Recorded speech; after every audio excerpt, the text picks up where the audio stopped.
Hello and good afternoon and welcome to the B2B Marketing webinar channel. My name is Joel Harrison. I'm Editor-in-Chief of B2B Marketing. I'm delighted to be joined today by our host, by our guest, long-term standing friend of B2B Marketing, and I think I'm not about to say a bit of a guru in B2B, Paul Cash. Paul, hi, welcome. Hey Joel, good to be part of the session today. Yeah, absolutely. Thanks for joining us. And Paul is Paul's MD of Rooster Punk, who are a prominent B2B agency, and he's been in and around B2B for longer than I have, but you wouldn't know it looking at him because he's terrifyingly young looking. But Paul, I mean, I know that you're well known in the industry, and a lot of people know you, a lot of people met you. But tell us a bit about your kind of, career, your time in B2B. How long have you been around? What have you done? What role have you played? How has it changed? Tell us a bit about what you do and your role. Yeah, sure. I'll try and be really quick because I know it can be pretty boring. Started life working at Hewlett-Packard back in the very early 90s. I had a placement year as part of my business studies degree. Never really knew what technology was, never heard of Hewlett-Packard as a company. What an amazing business to work for your first job. Great American business, values driven, huge entity. It was a privilege to be part of that. And obviously I learned about technology marketing, what I could learn in just under a year. Went back to university, went into the world of work after that, got a job working for a small provincial creative agency. They said, tech's going to be big. Can you be our new biz guy? So I was kind of given the enviable task of knocking on doors and trying to drum up business for the agency by focusing on tech clients. And so, I went knocking on the door of HP and a few others, and I was really good at that. And then a year and a half later, I decided to set up my own technology marketing agency. And it was one of the first agencies that specialized in the tech sector back in the mid-90s. There was brands like Banner, Fox back in the day, and a few others. Gyro were just emerging. So it was a really exciting time. And it was myself, my business partner. We kind of, got a bank loan for $5,000 each, bought these really expensive Toshiba laptops so we could work remotely. And we started off in our bedroom. And 4 years later, we're over 100 people. It was a crazy ride through that kind of technology rush that happened through the 90s.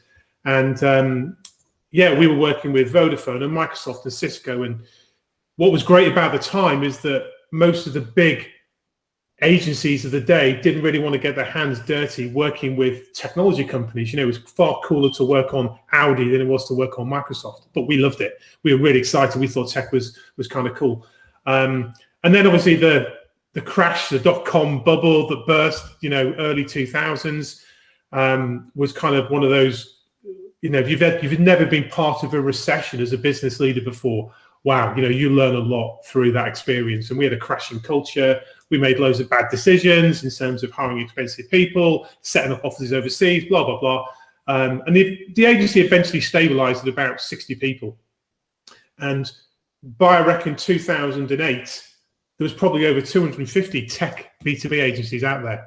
The whole category of technology in B2B had just kind of gone crazy. You will recognize this from your early days, Joel, And then I kind of had a little dalliance with an agency called Hurricane that I set up that was working for challenger brands. And then I basically sold Tidal Wave and this Hurricane business to an agency in the UK, did the usual earn out, and then decided to go on a new adventure, which was Rooster Punk. And, having been a lifelong B2B, I wanted to try and take B2B somewhere new. And at the time, that was me wanting to look at how emotion and storytelling and brand and all these kind of stuff that was a little bit fluffy and not quite mainstream. And that's what Rooster Punk was all about. And it's been a 7-year journey of discovery. And we'll maybe talk a bit about that later. But that's kind of my end-to-end experience. That's a great summary. And when we arrived in 2003, 2004, as you say, yourselves and Gyro and Fox Parrot, it's fascinating that they've been around and been ridden that wave, and it was and experienced that mega growth, but then continued to grow with the industry and indeed have done ever since. And what I've always been impressed by you is you're kind of overwhelmed by your ideas generation. It's kind of like sometimes terrifying, but amazing stuff. So Paul's someone who knows an awful lot about B2B and has been there and done that. But today we're going to talk about humanizing B2B. So tell us a bit about that. I mean, it's a word. What does the word mean to you? Because it's a word that's been around for a while, and what kind of difference are you seeking to drive? Yeah, so I think in its purest form, it's about recognizing that ultimately we're trying to sell to human beings. And while that on one hand might sound obvious and trite, B2B has a long history of ignoring the human factor and treating us all as rational, logical, economically motivated creatures. And let's face it, the opposite is often true. And Rory Sutherland's done a great job of bringing this to our attention over the past decade. We are in fact irrational, we are illogical, and as the saying goes, there's nothing as queer as folk. So all that I'm evangelizing is trying to put people rather than products first. So to see the human being in our sales and marketing efforts. And as such, looking to build brands not just on a functional dimension, but on an emotional one as well. And it's not about one trumping the other. It's about humanizing as a balance of the two of them. It's the right blend of functional and the right blend of emotional. So when we go to market, you've got, two wings of a bird, as I call it. They can, set the business off and the business can go in whatever direction. But all of this comes back to this new truth, which I keep on banging on about, which is in this modern era of B2B, people don't just want to buy from companies anymore. They want to buy into them. And it's this human perspective that drives the humanizing cause, as far as I'm concerned. And excuse me. I mean, that's quite interesting because that's an expression which I've heard in other places, and I mean that sometimes. And I'm not saying that, by the way, not in a criticizing you in any way for it being that rendering it invalid. Quite the opposite. I've often heard it in the context of consumer products and services. Yeah. And it's an example of actually some commonality, that we're seeing across them. Whereas, and I'm as in my inherently my job, I'm not really kind of very keen on expressing the similarities. I'm more keen on expressing differences. But that seems like a kind of that's a nice place for B2B to get to, where we're kind of singing the same song at the same time as B2C brands are. We're understanding the need to buy into brands rather than just buy from them. That's really powerful to me. Do you agree? Yeah. So we are playing catch up. If you think about the evolution of modern day B2B versus the evolution of modern day consumer marketing, I would say we are 50 years behind. That was our starting point. We are rapidly catching up. We are making great strides and moving in our own direction. But as you would expect, we're taking the good stuff from B2C and trying to put it into B2B. And so we are jumping into their category, into our category, trying to make sense of stuff. And all of this is happening at 1,000,000 miles an hour. That analogy about, trying to build the aircraft as we're taking off. And that's what's exciting. And I think, you're right. There was a lot of energy around this phrase humanizing in a B2C context, probably 10, 12, 13 years ago. And some of that thinking crept into B2B. And so for sure, it's not a new concept. I'm not trying to pretend, or anyone's trying to present that the humanizing is kind of, ownable by Rooster Punk. It's been a narrative that's been there for a long time. But like any good idea, timing and relevance are critical factors. And B2B just wasn't ready for this humanizing ethos a decade ago. When I set out on the Rooster Punk adventure, I was full of, hope and opportunity about, storytelling was my kind of expression of humanizing. And really the horse to back then was account-based marketing, and I kind of, backed a three-legged donkey called storytelling, but that was my passion. I wanted to get this horse over the line. But it was incredibly tough. And every year we saw further traction around storytelling, from 2013, 14, 15, all the way to 2019. But it was still tough. And it really was the pandemic that changed everything. It caused, CMOs and business leaders and sales leaders to breathe and pause for a moment, to take a breath and reflect. And in that moment, the human factor became really prevalent.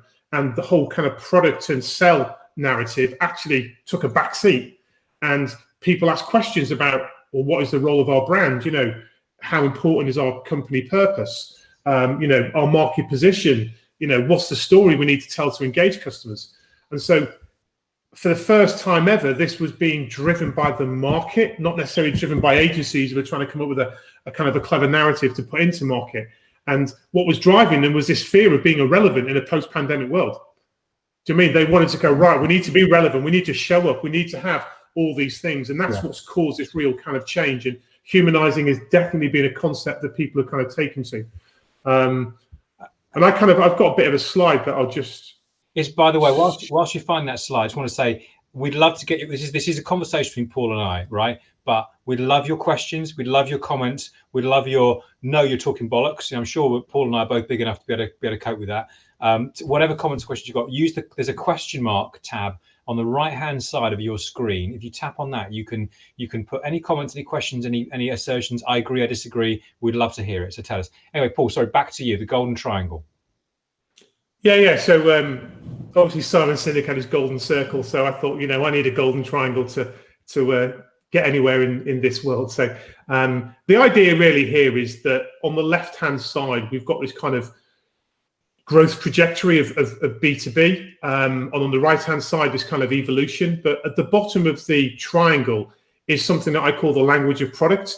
And this is the language that we're all familiar with in B2B. This is, the language of speeds and feeds. It's about, knowing what a product is all about, the technical specs, the features, the benefits. And, let's face it, in most kind of, financial, engineering, technology, scientific driven companies, the language of product is critical. But ultimately, most B2B have thought that's the only language they need to learn. And most marketing and communications have used the language of product. And what we've learned over time is, I guess, in the last 5 years specifically, that we need to move up the triangle, and we've kind of evolved to this state of the language of the customer, which is, right, it's really important that we know who we're selling to. And so this is all about empathy and understanding and, appreciation of an individual role or what's happening, and trying to identify, either a conscious need or an unconscious need. And, we've seen ABM really take to this language of customer, where we can get a very personal understanding of an individual, not just a category or a company. And I would say that at the moment, B2B is straddling the two. It's straddling the language of product and the language of customer. But ultimately, at the top of the pyramid, if you use that kind of Maslow's hierarchy, this kind of self-actualization of B2B, to coin a phrase, we've got this third language. And to me, this is the most important one to master, which is the language of emotion. And if the language of product is about knowing what you're selling, and the language of customer is knowing who you're selling to, the language of emotion is really knowing how to sell. Yeah. And that is fundamentally a challenge, because it takes us into the era of biochemistry, of psychology, of neuroscience, of behavioral science, understanding how we as human beings make decisions. And to me, that's the kind of the fascinating evolution of B2B, where we're trying to move away from being experts in things like influencer marketing or social media or ABM to being experts in people and understanding first and foremost the audiences we're trying to engage with. And how many? And that's a great way of looking at it. And I'm glad you mentioned Maslow, because that seemed like that was what I saw when I saw the triangle. In terms of the peak of the triangle, how many brands, how many marketers? Are any marketers there? Are any brands are you seeing there? And if so, how many? Or is it still way off for most marketers and most organizations? No, I would make the argument that I think there are 10% of B2B brands around the world who, have graduated and embraced the art of storytelling in their business. Whether they embraced it wholeheartedly or whether there's pockets of the business that are kind of doing cool stuff and trying to do this in an interesting way. But I think, definitely the large brands, brands like SAP and Salesforce and people like that and PwC, they're really good at this stuff. They get it. And I think part of that is because they all have a very strong purpose. Yeah. And purpose is one of the dimensions of humanizing, that if you can do it well, it creates that emotional connection between, what you do and why you do it.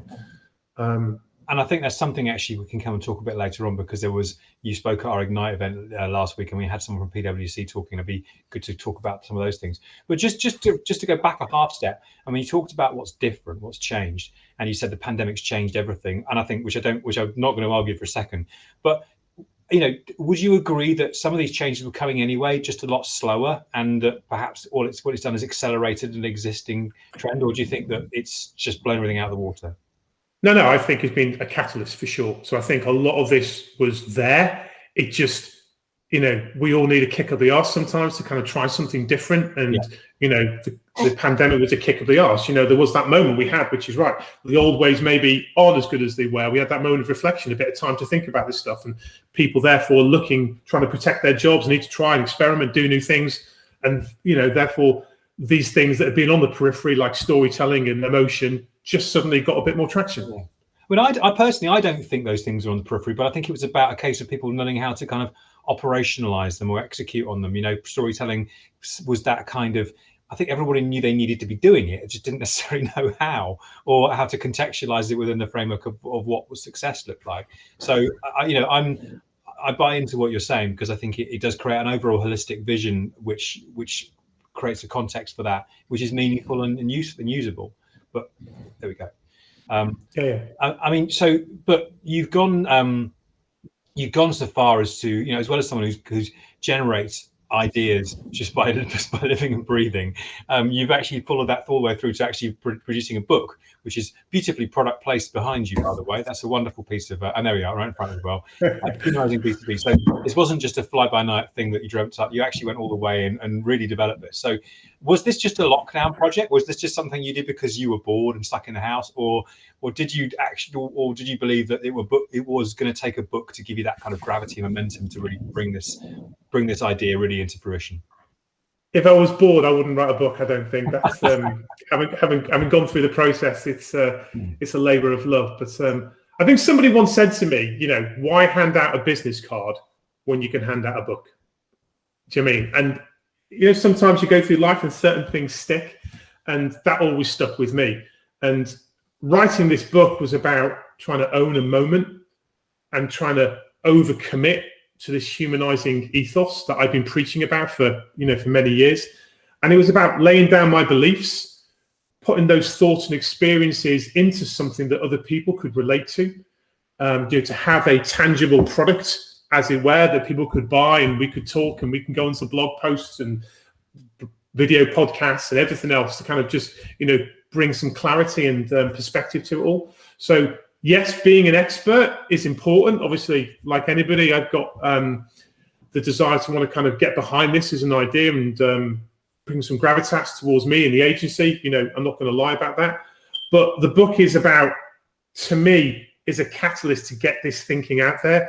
As I said to you before, I think there's a real opportunity in B2B, in terms of its natural evolution and the direction of travel, is to say, great, we've been here for 10 years. We've lived the product dream. We've lived the speeds and feeds bit. We've kind of lived the customer bit, the pains and gains. What's next? How do we take B2B somewhere new? And to me, this whole humanizing philosophy is a direction of travel, not for everybody, that I think can make a material difference to the success of companies. But to be clear, the book isn't for the super brains and the super intellectuals of B2B. This book is kind of for everybody else. It's for people who don't really read business or marketing books. I've tried to make it incredibly inclusive. It's really easy to read. And if humanizing is going to gain traction, then I need to democratize all this thinking into a really clear, understandable way for the masses. And hopefully that's what the book does. There's something in there for everybody. Yeah, that seems like a really sound positioning. So we're starting to get a couple of comments and questions in, which we're grateful for. The first one we don't have an attribution for, but thank you for writing it. Please, if you're going to write any questions, we'd love to know who you are, just so we can name check you, just because we're like that. And this individual said, are you saying what you're selling is the foundation? Because it seemed to me that who you're selling to, not just what they need, but what their concerns are. Customers, I'm not quite sure I follow the logic of the question there, but customer-centric thinking is essential before you can start storytelling. By the way, I love the insight about the pandemic. So just back to the top, he's saying customer-centric thinking is essential before you start the storytelling. Would you agree with that?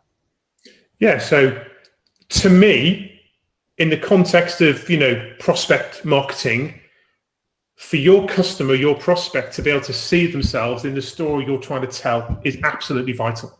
Yeah. Now, most brands kind of start with, hey, we're amazing, we're great, look at all these brilliant things we're doing, look at these amazing products and services and solutions we've got, please buy our product, services, solutions, blah, blah, blah. And yes, that is an aspect of storytelling. But to me, Real storytelling in B2B is when your customer can see themselves in a story and you're building an emotional connection between the brand and their world, their life. You're offering some improvement, some way to make them feel better, etc. So yeah, it starts with framing it around the customer. Yeah, which is something which we've been saying and banging on about in B2B for a long time now, and yet, and by the way, I'm not saying I'm any better. We're so easy to default to talking about yourself and not perennially kind of switching the lens and putting a customer lens on it. So we're all guilty of it. We all need to work harder at it. It's a common problem. But I agree with you, Paul. It's the natural kind of evolution of B2B, and important that we all go on that journey and keep pushing towards that. Another comment from Brian McCready, someone who has left his name. Brian, I think both Paul and I. Yeah, we know Brian. Yeah. And so Brian says, not a question, just saying, keep up the great work, both of you. Well, thank Brian, much appreciated. Thanks, Brian. And likewise, Brian is one of the client-side marketers who thinks like an agency in many ways and kind of gets this implicitly and just loves to challenge himself. So always someone inspirational to talk to. Yeah, Brian has the hard job of making it real in an organisation. Yeah, we'll talk about that. That's where the hard yards are, for sure. Absolutely, and he's definitely not afraid to shirk a challenge. And Becca from Crowdcube says, just love the book, really insightful read. So thank you, Becca. On Paul's thanks, Becca. And yeah, we'd love to get any other questions or comments. Tell us you like it. Tell us if we're talking rubbish. Ask any questions. Tell us you want more elaboration. Just circling back to something you said before about the pandemic, and you talked about the pandemic focusing on making B2B companies focus on their brand. I mean, and this is, and I kind of prepared a question on this. I mean, and you've already kind of agreed with me, but it felt to me like so often the brand was something that marketers did kind of by accident, or by the back door. They were doing lead generation campaigns or sales enablement campaigns, and the brand was something they had to do by the back door. But I mean, it sounds to me like you're saying this has really opened the door to marketers being able to have much more kind of drive on brand, or much more ability to have a focus on that. You'd agree with that? Yeah, so I think the phrase branding is going through a much needed renaissance in B2B for sure, and the renaissance, like any good renaissance, moves it forward. And so there's still, to me, a lot of confusion about what it is and isn't valuable to the business in terms of brand. And Binnett and Field have done a great job in recent times, talking about this topic and the long and the short of it, and that sacrifice against short-term lead generation versus long-time brand building. And I think that's got a lot of really good airtime with CMOs, but it's the C-suite in B2B that we really need to convince. And B2B marketing has, for good and bad, been the lead gen department for companies, let's face it, for many, many years. But we can do so much more to help companies grow, and brand is simply just another tool for growth. Yeah. It's not a creative platform and this, that, and the other. It's a tool for growth. Let's face it. If you're going to invest in brand, it's because you either want to command a premium price in your industry, or you want to be able to kind of, distinguish yourself against your competitors. But it's ultimately about driving growth and better profitability in the business. And it's because it's a little fluffy and misunderstood, and it requires long-term investment. It's challenging, and it gets put on the back burner. But the key to me, the difference between the old world of brand and the new world of brand, is connecting it with demand. Yeah. So again, we've heard this phrase time and time again, but brand and demand, or brand gen as it's been called as well, so that the two work together for the benefit of the business. And that to me is kind of the holy grail that we're trying to aim for in B2B, which is, it's not brand as a silo, and it's not demand gen sitting in its own silo. It's the two working together to drive opportunities for the business. And I mean, just to that point, I've often felt, as well as being fluffy, kind of almost the opposite as well. It's often been a bit of an ivory tower. It's been kind of felt like it's been owned by the CEO or the board, and marketing hasn't been given the opportunity because it's this kind of sacred cow which they're not trusted with. And I feel like, and it feels to me like there's a much more license to be able to do that, and understanding that actually some of those people in those positions rely on marketing to have their ear to the ground much better. And again, that's all about it being framed in the kind of the kind of context of the customer, and marketing's really well placed to do that. That's my personal perspective. By the way, Gillian Morris has put a hand up from the first question. So thank you, Gillian, for that question. We really appreciate that. And please get any more in that you can think of, or any other comments. We'd love to hear from you further. So Paul, your book, as you know, as well as doing many things really well, I think it's great to make it kind of really accessible. That's exactly what it should be. You've also introduced the concept of likability. Tell us a bit about that, and what kind of role does that play within humanization? You know, is likability something which is achievable genuinely for a lot of B2B brands, or could it just be aspirational, a bit out of reach for some organizations? Yeah, so again, we touched on this at Ignite last week, and I guess one of the accepted conventions of B2B is the notion that in order to be successful, clients and customers must trust us. You know, without trust, no one's going to purchase. You know, trust is a big deal. There's often a lot riding on many of the buying decisions. They can be, you know, a couple of £1,000s, or it can be multi-million-pound investments. But to me, you know, trust, it's a funny word. It's like the word cool. You know, it has to be earned rather than explicitly stated. And I actually think in B2B, we earn trust by being likable. And to me, the notion of brand likability is something that we don't really think about consciously very much, but I think it's incredibly powerful. And when I talk about brand likability, I'm not talking about human-to-human likability. There's been so much written on that over the decades. I'm talking about, in the absence of a personal relationship that exists, what can your brand do? What can your content do? What can your marketing do to build that likability factor, to create that kind of emotional connection? And, you know, in terms of why that's relevant, it's, you know, we've been made aware over the past kind of, 10 years that in the context of the B2B sales cycle, more and more prospects now are self-serving their own content. They don't actually make contact with a sales rep or an expert or a BDR until they're 60, 70, 80% of the way through the sales cycle. So by then, they've often formed opinions about which brands they like, which brands they don't like, which are the ones that may be the market leading. And that likability is informed by their own judgment, but the judgment of their peers as well. And the irony is that in B2B, specifically within tech, specifically within SaaS businesses, they're trying to take out the human factor at every stage of the process. You know, they're trying to disintermediate any of that emotion, and therefore, what's stepping into the void? You know, your website and your content has to do that job. The brand is so important because, you know, you need to have a clear sense of vision and a clear purpose and come across in an engaging, emotional way to build that likability factor. Otherwise, you're competing with lots of other brands who are either doing that or you're competing on a product level. And so I think, you know, the reality is that most brands don't think about likability as a concept. They just do what they think is normal marketing. And, you know, I think we talked in the Ignite about this idea that most people drive towards competency, as in we need to have a really good product, we need to have a really good customer service experience, we need to have a really good buyer experience, blah, blah, blah. But they don't invest in likability as something they need to do as well. And I think, you know, in lots of studies, it's shown that, you know, there's a likability effect study done many years ago where we actually prefer to work with likable fools, i.e. people who are not so competent at their job but are likable, as opposed to people who are not likable but good at their job. And I think the same is true in how we make decisions. You know, it's not the best product that wins. It's often the most likable brand that wins us over. And so I think, you know, likability is an interesting concept to try and get your head around, for sure.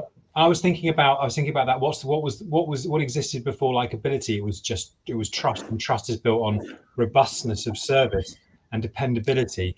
But those which kind of make you likable by the back door, but they don't seek to be likable by explicitly. So I guess you're kind of going, and you can be all those things without being likable, can't you? You can be reliable and robust, but it doesn't necessarily mean people actually want to do business with you and like you. So, and that feels like that feels right, but it feels quite consumery, doesn't it? You're moving away from that kind of rational, strictly rational perspective, which is where B2B was kind of 10 years ago.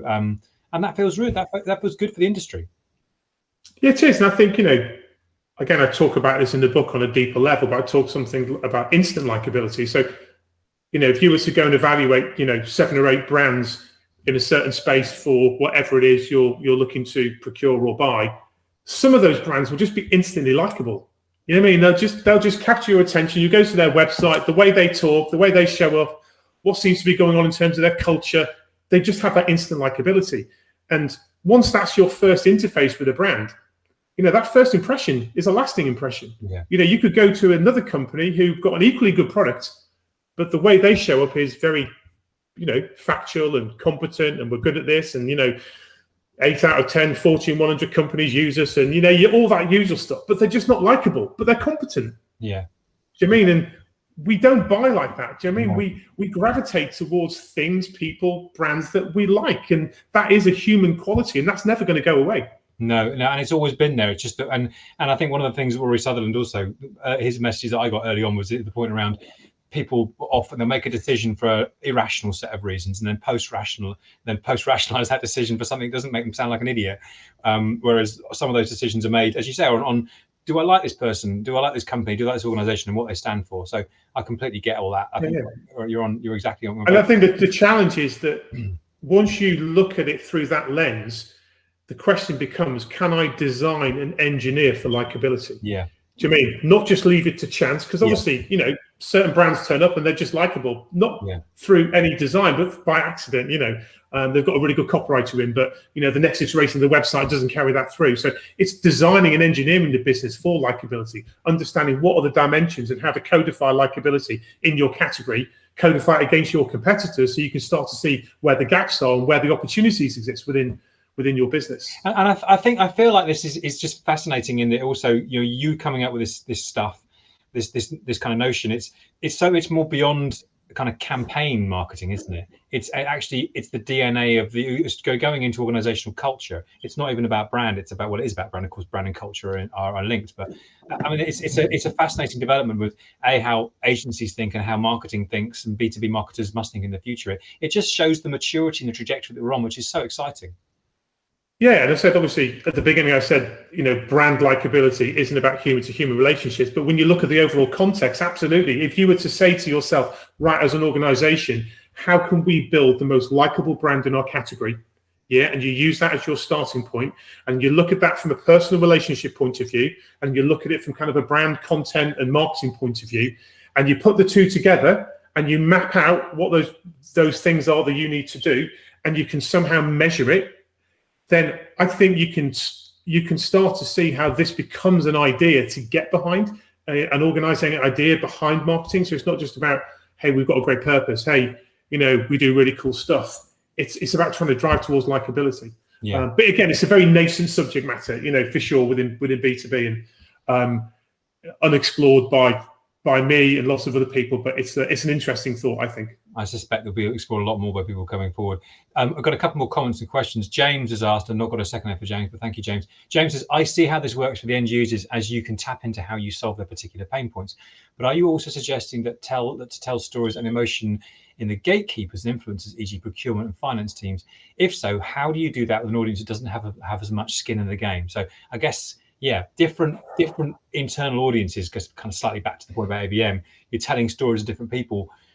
Is that complex? Is that doable? How do you do that, Paul? Yeah, so, again, there's no clear-cut answer to all this. When you look at a complex buying decision group, that can be, anything up to 12, 13 people, often there's normally a couple of stakeholders that lead the engagement, and they're the ones that are driving the agenda. They're the ones who are championing the product. They're the mobilizers who are going to kind of maybe share your content.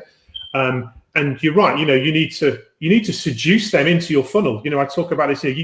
You need people to jump in to the top of the funnel. These willing participants who actually are advocates of what you stand for in your brand. And if you can build that level of advocacy at the prospect stage, then people will go and take your message to their peers. But what I see often happens is that once you get through that tiering structure and you're getting down to the kind of, the 2 or 3 vendors who are now going through that kind of, RFI process, is that you now don't necessarily have the opportunity to get face time with other stakeholders. There will be spoon-fed information by the kind of the mobilizers and the champion. Yes, you might get to do a big bid deal situation where you get to present and do a nice video, but often or not, the other stakeholders will go and check you out on your website. They might read a piece of short form content. They might watch a video about you, and they'll want to understand how that likability factor is important. If you've got a clear vision, they'll like you more than the business who doesn't have a clear vision. And in that moment, it can often be these incidental things that win favor for you over and above everybody else. And so, procurement departments are obviously there, but my experience is that they can be, in most cases, moved around to a certain extent in terms of how you want to use a particular vendor. If you want them and you're desperate to bring them on board, most companies will find a way for that to happen. But you're right, procurement also are trying to take all the emotion out of the process. Do you mean that's their job ultimately?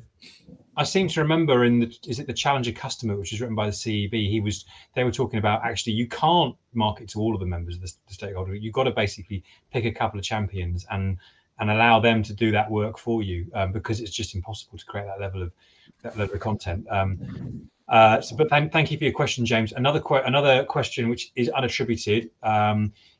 This individual says, so please tell us who you are. We'd love to name check you. Says, I bought the book. I've actually read it at 58 pages so far. It's good. There we go. So you've got a very, very satisfied customer already. Any tips on how you can be authentic yet hitting the spot emotionally? Paul, what do you think? Yeah, so again, it's a really good word, authenticity in B2B, isn't it? It's a bit like that word trust. None of us are trying to fake our way into people's hearts. We don't want to manipulate people's thinking, and it is easy to do that. Let's just come up with a purpose and let's just tell the world that we're really into helping, tackle obesity in young children, and let's get the business behind it all. And that kind of stuff can smack of kind of greenwashing and purpose washing and things like that. So I think it always gets back to connecting this to a passion that's in the business, whether it's a passion of the leadership team or passion of somebody else. But, without that level of passion, you're never going to feel authentic. And, finding something you absolutely believe in makes it easier to do emotional marketing. So to me, it is about getting back to the core of what you believe, what contribution, what meaningful difference can you make in the world above and beyond the products and services that you sell, and then trying to not just commit to that, but overcommit to it. And again, I love that word, overcommitment. But it starts with passion for me, having a passion for something. And that actually dovetails beautifully with the next question, which is from Liz. And Liz says, following the question about the variety of audiences within the organization, do you think the importance of likability varies per industry? Our clients are investment bankers, and in my experience, brand likability is not a factor, although I personally find the concept attractive and interesting. So can investment bankers be likable? Can anybody be likable in B2B? I mean, I guess you're probably going to say, yeah, but you just got to dig a bit deeper, possibly. Yeah, so if you take it away from investment bankers being likable people to the brands that they represent, and like in any mature category, when you put the top 5 brands up against each other and you go across their websites, they pretty much all say the same stuff. And so what is going to influence you to want to work with one of them over the other? And so that likability factor to me plays out much more in hyper-competitive, hyper-aligned markets where there is little differentiation and there is an attitude of they don't care about likability or they don't believe in emotion. They do. If you were to go back to the consumer marketing world of the 80s and 90s, you take things like lager, the most bland product you could ever have. It looks the same whether really it's Heineken make it or Kronenbourg make it or Castlemine make it or Foster's make it. Their jobs are, how do we build a brand where effectively the product is identical? Now, I use that loosely as an analogy, but that is the art of branding, is positioning something in people's minds so that it creates differentiation and value and meaning over and above whatever the company does or sells. And that's a great example, but just digging further into Liz's example as well, I guess it goes back to the point about reliability and trust, doesn't it? And if you're a bank, that apparently you could easily be forgiven for thinking that it's all about that, and actually you're going, well, all your competitors are saying the same things. You've got to have something more than that. Exactly. I mean, they are. I hate the phrase hygiene factor, but you understand. There are certain things within industries and different categories where they are a hygiene factor, and within the banking and financial services industry, professionalism and robustness and trustworthiness and this and that. But every bank has got them. Every financial institution has got all that kind of stuff in spades, and they'll kind of preach that we're the most trusted brand and we do all these kind of things. So, how do you make a decision about who's better than the other? Yeah, and what attracts you to one over the other? when equally, they're all going to do a pretty good job. Yeah, I think that's where it comes to something different to that. And thank you, Sally Redette Page, for the question and for telling us who you are afterwards as well. We appreciate that. And another question we've got that's coming is someone, again, it's not attributed, but do please tell us who you are afterwards or before. In a sales world, it's very driven by numbers and performance metrics. How do you measure the impact of the less tangible aspects of B2B marketing, where its impact can be directly attributed to a sale? So basically, how do you measure the impact of likability? I think that's kind of what they're saying. How can you define how powerful that's been, what's made a difference or what's not? Yeah. So again, this is one of those areas of real interest, but nothing exists. So we obviously had the NPS score model, the Net Promoter Score, as a way to measure satisfaction and likability for customers of ours. But we haven't, in the world of the prospect marketing, created a measure which allows us to understand that if we are the most likable brand in that category, does that mean that we get more invitations to pitch, more opportunities to do it? Now, my argument would be, if you could potentially blend things like sentiment analysis across social media feeds, you could look at the kind of the stuff that Binnett and Field are looking at in terms of share of search, share of social, and be able to blend some kind of likability score per category based on maybe the top 10 players in that category, who's the most likable. Then you could then start to, over time, measure against that to see if the most likable brands are the ones that tend to get more opportunities to pitch, etc. But it is a unexplored measurement criteria. So all I would say is intuition and gut feel are massively important in this. If you turn up in a business situation and you're likable and you've also got a great product behind you, you're not going to be far away from the right result. But again, being likable and having a shit product behind you, as we've seen from studies, can also be a winner. But not necessarily recommended as a strategy, but it can work if you get it right. So thank you for the questions, and we've got time for some more, so please don't be shy. We'd love to hear more from you, so please get your questions in. Paul, just going back to something you said earlier on, I mean, you were talking about emotion and storytelling, and you're saying, storytelling, I should have backed ABM or something like that, but storytelling's been around for some time now. I mean, do you need to do something better or different to do storytelling in the context of humanization and likability, or is it just a new kind of home to put these tools and these disciplines? Yeah, I said before in that diagram, to me, the language of emotion is the art of storytelling.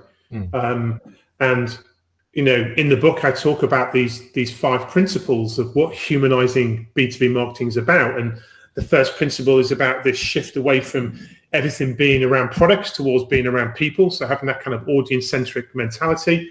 The second one is not just about having a company purpose, but it's about having a purpose that's actioned. Yeah. So that actually it's live, it's real, there's stories and testimonials that come off the back of it. The third one is about putting emotion at the core of your marketing. And again, there's loads of research out there that, from Binnett and Field and the LinkedIn Institute, do a brilliant job of putting real hard facts and figures towards the power of creativity, the power of emotion in marketing, and if you use it, how it can perform, outperform other KPIs that exist, etc. So definitely something to look at. The fourth thing I talk about is leveraging brand likability. So think about your brand in the context of, how do we make ourselves more likable? And finally, it's about, using the power of narratives and stories to actually engage and influence people. And so to me, that creates a nice little construct. Storytelling is new in B2B, let's face it. B2C agencies have been doing it since the 1930s, 40s and 50s, but because they use advertising and TV as a platform, we get to feel those more emotional stories through big TV commercials, but less so in B2B, and so it exists in pockets, in categories, but our job is to try and make sense of it, create processes and structures. And believe me, there's a gazillion storytellers out there that will talk about this arc and that arc and the hero's journey and this other journey, and actually trying to make sense of it all can be a real challenge at times. But that's the journey we're on, trying to codify it and make sense of it. And that makes sense to me. And I think it's great to have a kind of a home for this as a construct where it fits in, rather than just going, I want to do more storytelling. But on that subject, I mean, we talked about rational members of the buying group externally. What about the internal buying audience? Your marketing, B2B. I mean, I feel B2B marketing's come a long way in terms of the credibility and the clout that it has and the respect that it has internally. But I think most marketers would express that there's still way to go. We still like to have more respect. Does that mean when you start talking to the CEO or the FD about what marketing you're going to do, and you say, I need to do more storytelling and more emotion, they're inevitably going to be less bought into these notions. Is that something which is difficult to sell internally, or do you think we're kind of getting there with that now?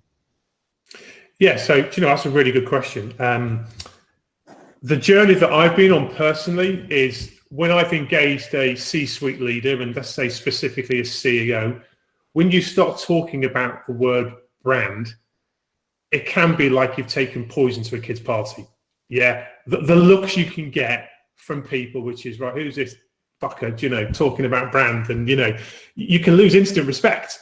And that's because there's been so many failed brand-led projects, the senior business decision makers and leaders have been through, specifically CEOs. If you think they're kind of, in their 50s, early 60s, they've seen the bad side of branding. But when you talk to them about story, they get it. Okay, they understand that if they had a better story to tell, then that's going to influence more people to, want to have a conversation with them. And so storytelling has become a bit of a Trojan horse for talking about brand, because once you start to unpick the mechanics of storytelling, it is very brand centric, and so definitely story is the Trojan horse at the C-suite to talk about, because it's just an easier conversation to have than trying to lead with a brand narrative, for sure. And does it inherently kind of refer to or lean towards a sales conversation, which they're always going to be more attuned to? You can talk about how the storytelling is going to help you sell more stuff. Yeah, and that, where the rubber meets the road, at the end of the day, whether we're talking about account-based marketing or, traditional campaigns, at some point, somebody has to engage a real person. Do you mean? And at that moment, the personal story of the sales rep or the BDR is really important. Their personal brand and the world they've lived in, and, the reason why they're showing up and they should be listened to, alongside the story of the business they're selling to, alongside the story of the brand that's trying to get in there. And all these stories have got to kind of, mesh together. So, this is this multi-dimensional storytelling. It's not just, hey, we've got a story, we need to tell it. It has to coexist in an ecosystem of competition for other stories as well. And they need to be connected. And, it can be a bit of a rabbit warren for sure. But, I think ultimately it's where the emotional connection for a brand exists in the mind of the customer. And the more we can do that, the more we know that people buy on emotion and justify with fact. And we just need to get away from the idea that everything needs to be justified with fact content. Yeah, I quite agree. Look, something else that, so you spoke at Ignite last week, and we got, Shane and I, who was my co-host, it just sparked loads of conversations just between us while you were talking. And it also related to it kind of threaded in with many other kind of sessions. But one of the particular ones it threaded in was the session we had the day before, which was from Stefan and Dara at PwC. And they came over talking about brand purpose, which, again, I think does very much link into this conversation. But I thought it was quite interesting because there was a little bit of a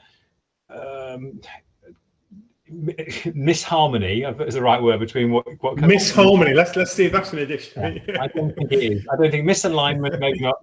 But you were talking about purpose, and you acknowledged the importance of purpose as one. I think you put it one as the let's get this word right, tentacles of likability, and you were kind of going. But I think correct me if I'm wrong. You said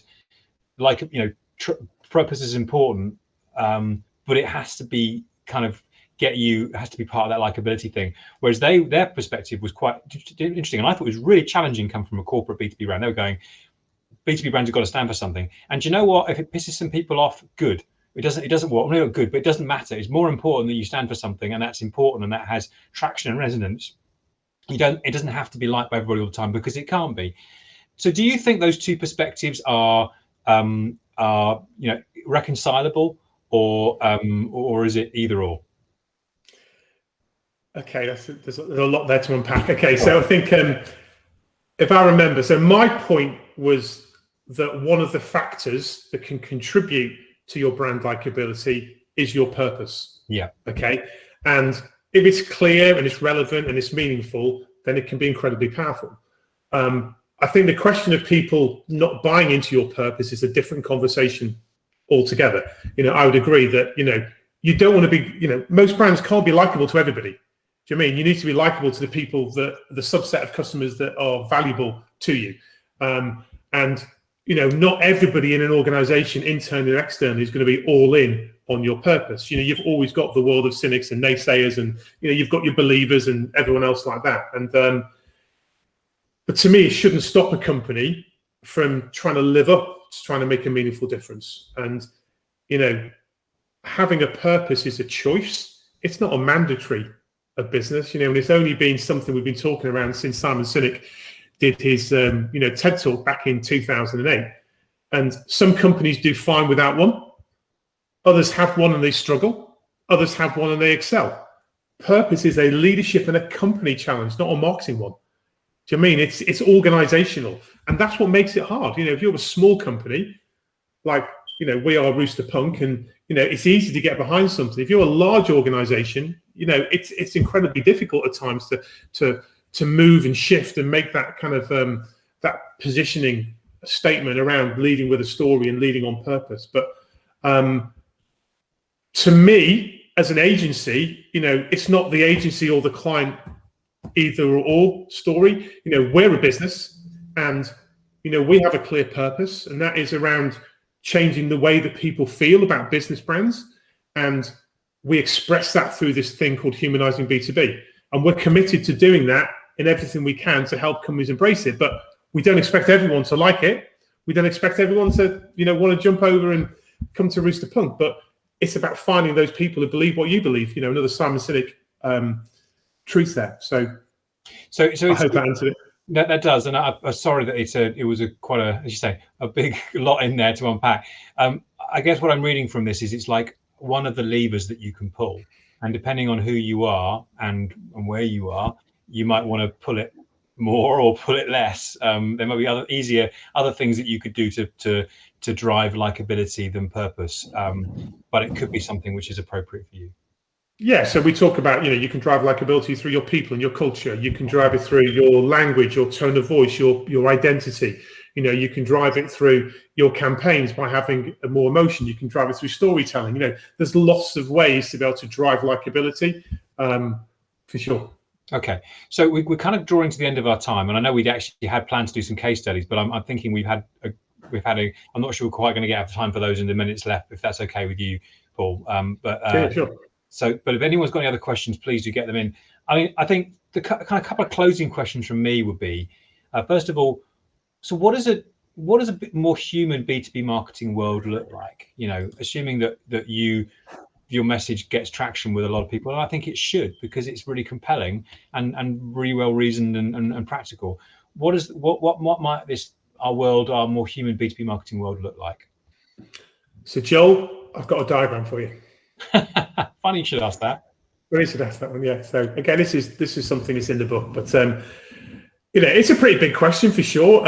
I think this diagram does a pretty good job of explaining this shift that we're seeing from this kind of old world of product powered growth towards this new era of people powered growth. I think it's one where B2B companies put more effort and energy into expressing themselves through their purpose, investing more time in their brand, their identity, their language, this shift from features to feelings, making a positive impact through their ESG initiatives, showing their personality, being empathetic, leading with stories rather than just talking about products or solutions. So I think there's many ways to look at it, but I would hope that in an ideal future of B2B, maybe 10, 15 years down, that new world will be the dominant piece, and we'll be talking about something else. The new world, that'll be the old world by then, and there'll be something else going on for sure. I remember, looking at this, it reminds me, I went to the BMA conference in Chicago, probably about pushing 10 years ago now, and I remember I saw a senior exec from Cisco, I think it was Karen I want to say Karen Brady, but I might have got that wrong, Karen Weber or something like that. And she said, it used to be people would say, if you can't measure it, don't do it. But today we're thinking, if you can't make them feel it, don't do it. And I feel this is like that. That's that kind of coming home to roost. This is really taking this to a different level. And I guess looking at that list, Paul, some people are going to be closer to the right on some aspects, be closer to the right than the left, and some of them will be closer to the left than the right. Everyone's going to have different levels of maturity or levels of transformation in against those different criteria. Would that be fair? Yeah, for sure. Everyone's on a different journey because everyone's got a different starting point. So again, we're not saying this is the answer. It's just a diagram that kind of gives a nod towards the kind of things that might be relevant in what we're calling this new world of B2B. But to me, again, I said it at the beginning, I think every now and again, certain industries and certain companies get to a certain stage in their life cycle, and they need a bit of a philosophy to kind of take them to the next level. And I mentioned I worked at Hewlett Packard, and Hewlett Packard had something called the HP way.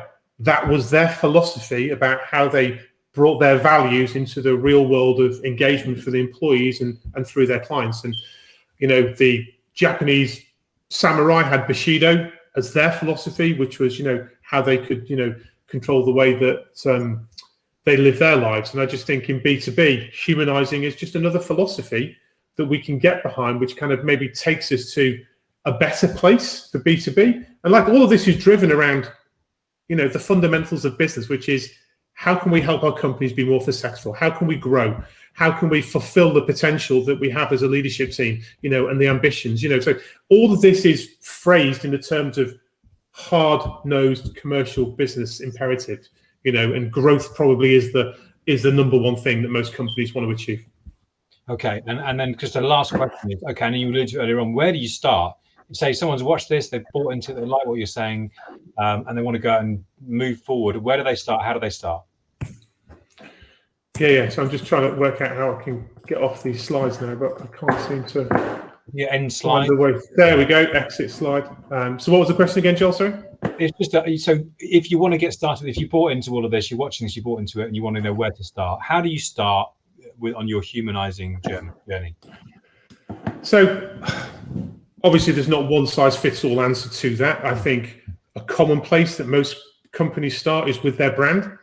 So some companies will or won't have a purpose that can definitely not be a hindrance in terms of a branding process, but trying to just get the view of the world, the view of the leadership team, your hopes and aspirations, trying to create a meaningful difference and package that all up into a language, a way of speaking, an identity that stand out in the market, create a real energy in the business. And when everybody understands that there's a story to tell, whether you're a salesperson or a receptionist, it makes it a lot easier to engage with customers. So that's often one good place. On a more tactical level, it can be, okay, how can we just do a campaign that maybe pushes us into doing something more emotional than we've ever done before, and experimenting and just seeing how that works, getting some comfort with it, hopefully getting some better results as a direct result, and then trial and error, moving through the business into doing more things. And it could be a thought leadership strategy. So there's different ways to look at it. I think the great beauty about storytelling is it's agnostic of channel. You can apply storytelling to your email. You can apply storytelling to social media, to influencer marketing, to account-based marketing. It's a universal concept that can work right the way through your business. And the other thing you can do, presumably, without wishing to, this is my plug, not yours. You can read the book as well. So you can read the book, and it's a really easy read. It's one of those ones. We've had great commentary from people that you can get through it in 24 hours if you want. But there's some really good nuggets in there as well. So so have a look. You can find it on Amazon. Would that be right? It's on Amazon and all good bookstores, as they say, Barnes and Noble and W.H. Smith and Waterstones. But Amazon's probably the place where most people get it. Okay, and if you're a Propolis member, and if you haven't seen Paul's presentation Big Night, will that be live on Propolis very, very soon? Look out for that. It'll be in the Ignite London room, which you'll be able to find at the very bottom of Propolis. So do check that out. If you want to know where at Propolis, just message me afterwards. I'd love to tell you about that. Paul, we're out of time now. As always, fascinating talking to you. I think it's a really great endeavor that you've done. I think you're really adding, as always, to the kind of canon of B2B. Likability is something we should all be focusing on. So thank you for your time today. And I'm looking forward to talking to you about it more in the coming months. Great. And thank you to everybody who took the time out to join this session. It's really appreciated. Thank you. Okay. Well, thank you, Paul. And hope you can all join us for another webinar very soon. But from now, from us, goodbye.